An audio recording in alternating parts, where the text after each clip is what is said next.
Probability based on coins. When one coin is tossed, possible outcomes are head or tail. So here probability of getting one head will be 1 by 2. Same for getting one tail will be 1 by 2. Probability of getting head or tail दोनों में से कोई भी आ जाए so will be 2 by 2, that is 1. Probability of getting head and tail, which is impossible because we can't get both together, so probability will be 0. When two coins are tossed, so possible outcomes are head tail, tail head, head head, tail tail. Probability of getting exact one head will be 2 by 4. Probability of getting exact one tail again 2 by 4, that is 1 by 2. Probability of getting exact two head will be 1 by 4 because only one case is at here.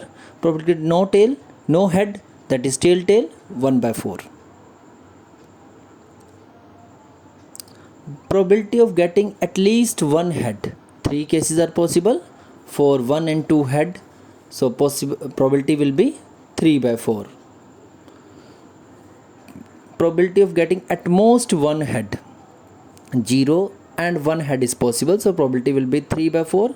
For at least 2 head, only one case is possible. Probability will be 1 by 4.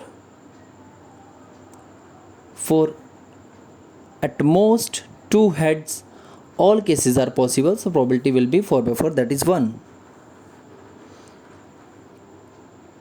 Same that we can do for tails also. Results will be same.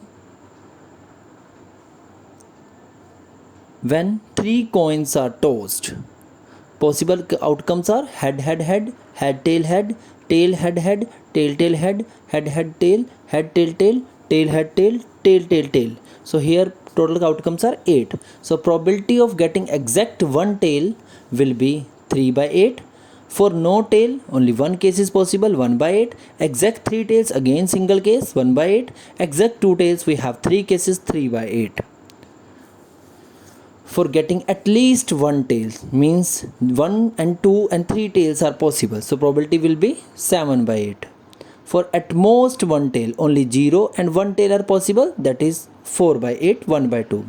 For at least 2 tails, so 2 and 3 tails are possible, so probability will be 4 by 8, 1 by 2. At most 2 tails means 0, 1 and 2 tails are possible, again probability will be 7 by 8. Thanks, have a nice day, God bless.